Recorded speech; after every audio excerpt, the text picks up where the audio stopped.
रात का अंधेरा, पेड़ पर बैठा एक उल्लू और लोगों के मन में डर। लेकिन क्या सच में उल्लू अशुभ होता है, या फिर हम सदियों से मिथ्स को सच मान बैठे हैं? आज उल्लू के बारे में वो सच्चाई जानेंगे जो शायद आपने पहले कभी नहीं सुनी होगी। मिथ है कि उल्लू अशुभ होता है और बुरी घटनाओं का संकेत देता है।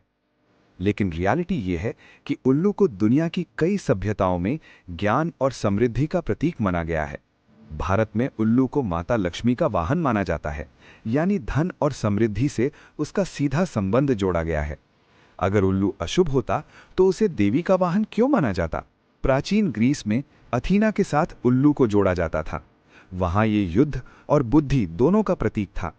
कई संस्कृतियों में उल्लू को नाइट गार्डियन कहा जाता है, क्योंकि ये रात में कीट और चूहों को खाकर खेती को बचाता है।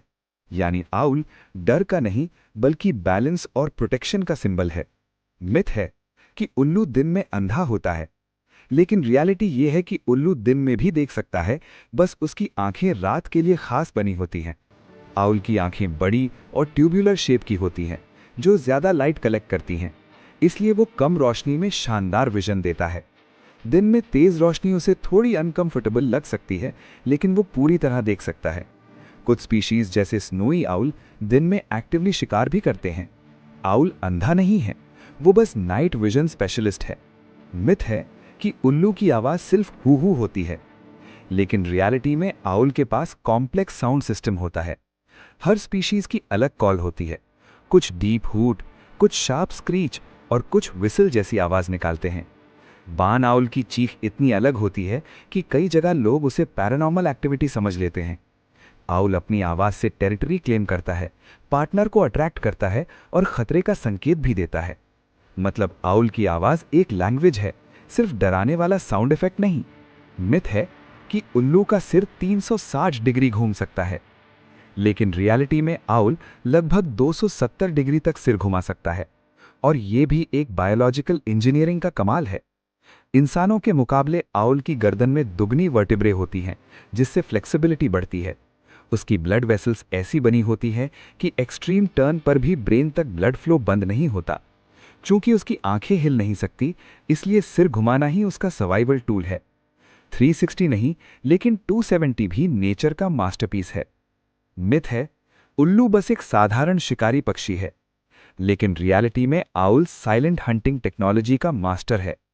उसके पंखों के किनारे दांतेदार होते हैं, जो हवा को तोड़कर उड़ान को लगभग साइलेंट बना देते हैं। उसका चेहरा गोल फेशियल डिस्क शेप का होता है, जो साउंड वेव्स को कानों तक फोकस करता है, जैसे सैटेलाइट डिश सिग्नल पकड़ती है। उसके कान एसिमेट्रिकल होते हैं, एक थोड़ा ऊपर एक नीचे, जिससे वो 3D साउंड लोकेशन बना सकता है। अंधेरे में भी आउल सिर्फ आवाज के सहारे शिकार पिनपॉइंट कर सकता है। मिथ है कि उल्लू इंसानों पर हमला करता है, लेकिन रियलिटी में आउल नेचुरली शाय होता है और कॉन्फ्रंटेशन अवॉइड करता है। रेयर केसेस में ब्रीडिंग सीजन के दौरान वो अपने नेस्ट के पास आने वाले इंसान पर डाइव कर सकता है, लेकिन वो अटैक नहीं, वार्निंग होती है। उसका मकसद चोट पहुंचाना नहीं, बल्कि अपने बच्चों को प्रोटेक्ट करना होता है। तो उल्लू विलेन नहीं है, वो सिर्फ प्रोटेक्टिव पेरेंट है। मिथ है उल्लू का दिमाग बहुत बड़ा है, इसलिए वो सबसे इंटेलिजेंट बर्ड है, लेकिन रियलिटी में आउल की इंटेलिजेंस सर्वाइवल डिजाइन में छिपी है। आउल प्रॉब्लम सॉल्विंग में क्रो जितना एडवांस नहीं माना जाता, लेकिन उसकी सेंसरी इंटेलिजेंस कमाल की होती है। वो मेमोरी से हंटिंग एरिया पहचान सकता है और सालों तक सेम टेरिटरी में रह सकता है। उसकी सर्वाइवल स्ट्रैटेजी स्पीड से ज्यादा प्रिसीजन पर बेस्ड होती है। आउल स्मार्ट है, लेकिन उसकी स्मार्टनेस स्टेल्थ और स्ट्रैटेजी में है। तो अब जब भी रात में आउल की आवाज सुनो, उसे अशुभ मत समझना। वो नेचर का साइलेंट इंजीनियर है, एक ऐसा प्रेडेटर जो अंधेरे में भी प्रिसीजन से काम करता है।